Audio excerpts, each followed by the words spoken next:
Friends, SSC में पूछे गए इस सवाल को देखिए। अनुपात और समानुपात का यह एक अच्छा प्रश्न है जिसे आप समझ सकते हैं कैसे पूछा जाता है परीक्षाओं में प्रश्न। और इस वीडियो में मैं बताऊंगा कि कैसे इन प्रश्नों को आप बना सकते हैं बिल्कुल सिंपल तरीके से। एक यात्री 380 किलोमीटर की दूरी 380 किलोमीटर की दूरी 3 चीजों से तय करता है, ट्रेन, कार तथा बस से क्रमशः 10:7:2 के अनुपात में तय करता है। यदि वह इन वाहनों का प्रति किलोमीटर किराया 5:9:7 के अनुपात में हो तथा या तब वह कुल कितना किराया भुगतान करेगा यदि बस का प्रति किलोमीटर किराया 0.35 रुपया। यहाँ पे देखिए 2 बार दिया, एक अनुपात वहां दिया है, दूसरा अनुपात वहां दिया। तीसरा में क्या कहा है कि बस का प्रति किलोमीटर तो किराया दे दिया है, अब आपसे वह कुल कितना किराया देगा इसको पूछ रहा है। प्रश्न को ध्यान से पढ़िए। प्रश्न क्या कह रहा है? प्रश्न 2 शर्तों में पूरा कर रहा है, उसके बाद आपसे उत्तर खोज रहा है। तो सबसे पहले इसमें क्या करें, तो जो तीनों वाहन है उनकी कुल दूरी तय कर लेंगे। ट्रेन से कितना चला, ट्रेन से कितना चला या कितना दूरी तय किया, तो 380 गुने सबसे पहला है 10, मतलब ट्रेन का है, जोड़ दीजिए 10×7=17=19 यानी कि 200 किलोमीटर। उसके बाद क्या है, कार कितना हो जाएगा, कार का अनुपात है 380 गुने 7/19, 19 दूनी 7 दूनी 14, 140 किलोमीटर। अच्छा, एक चीज ध्यान रखिए कि यहाँ पे 19 कहां से ला रहे हैं, तो ये इसको जोड़ करके निकाल रहे हैं, ठीक है। अब है बस का कितना हो जाएगा, तो 380 गुने 2 बटा कितना, जोड़ दीजिए 19, 19 दूनी 40 किलोमीटर।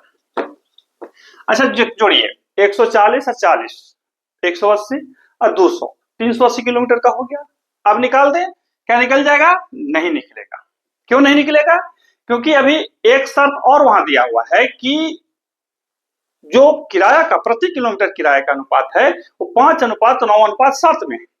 तो हमको इसको कैसे निकालना होगा, तो निकालेंगे ट्रेन का प्रति किलोमीटर पैसा या भाड़ा जो भी लिखना है लिख लीजिए, 5 बटा कितना 7 बस का है, गुने बस वाला कितना दिया है 0.35 यानी कि 0.25 रुपया। यानी कि ट्रेन में प्रति किलोमीटर जो पैसा देगा वो 0.25 आया। कहिए कि श्रीमान कैसे निकाल लिए, तो देखिए 7 जो है बस का है, अब बस का रुपया दिया हुआ तो हमने 7 लिखा, जो ट्रेन का था वो लिखा, इसके किराया से गुना कर दिया। इसी प्रकार से कार का निकालिए, कार बराबर, कार का कितना है 9 है, तो 9/7 गुना कितना 0.35,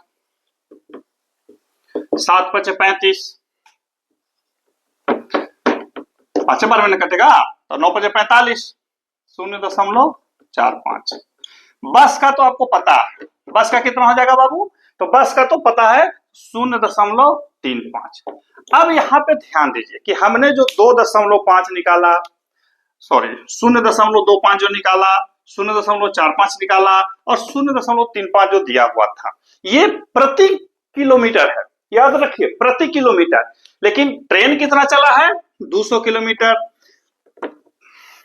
कार कितना चला है 140 किलोमीटर और बस कितना चला है तो 40 किलोमीटर। हमें कुल किराया देना है, कुल किराया। तो कुल किराया कैसे निकाले, तो हम इसे थोड़ा सा हटा देते हैं, यहां तक तो आप लोग देख चुके होंगे।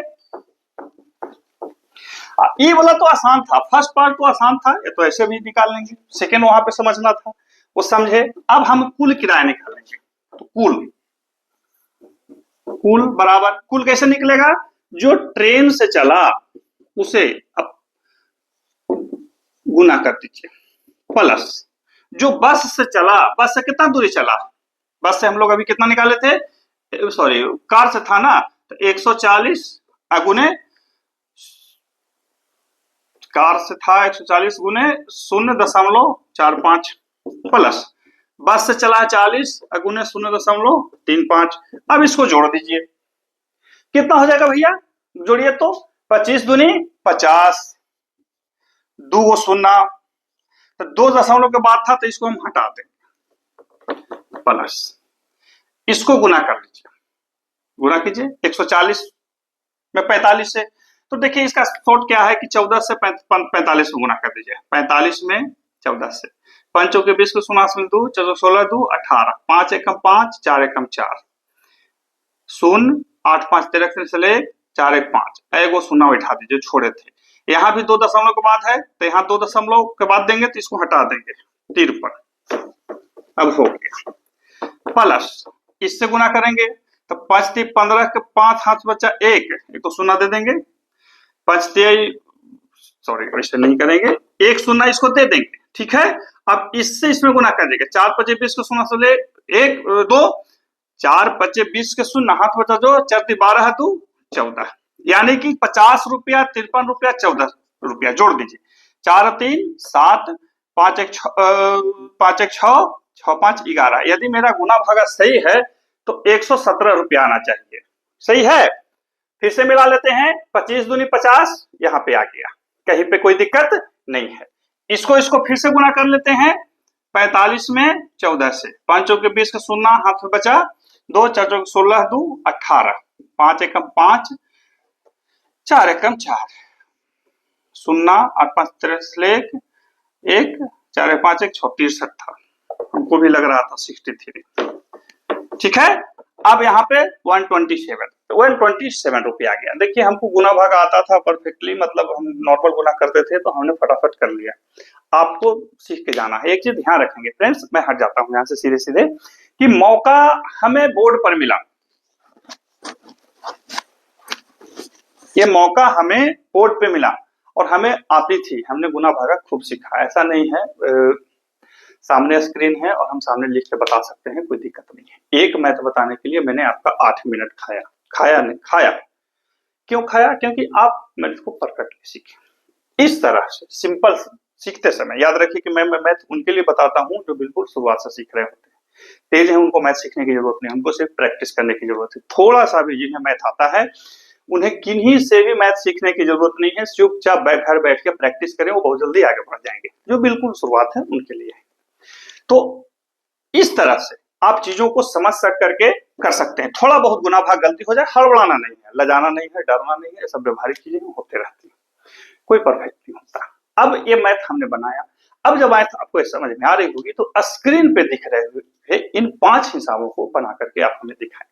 याद रखिए 5 हिसाब ऊपर दिख रहे हैं ना आपको, स्क्रीन पे 5 हिसाब दिख रहे होंगे, आप इन्हें बनाइए और हाँ कमेंट कीजिएगा आंसर को। और इसी तरह के मैथ को सीखने के लिए, समझने के लिए, जानने पूछने के लिए हमारे चैनल पे आइए, जिसका लिंक आपको मिल जाएगा या मिल रहा होगा या दिख जाएगा आपको कमेंट बॉक्स पे या डिस्क्रिप्शन बॉक्स में, ठीक है। फिर मिलते हैं अगले वीडियो में, तब तक के लिए गुड बाय।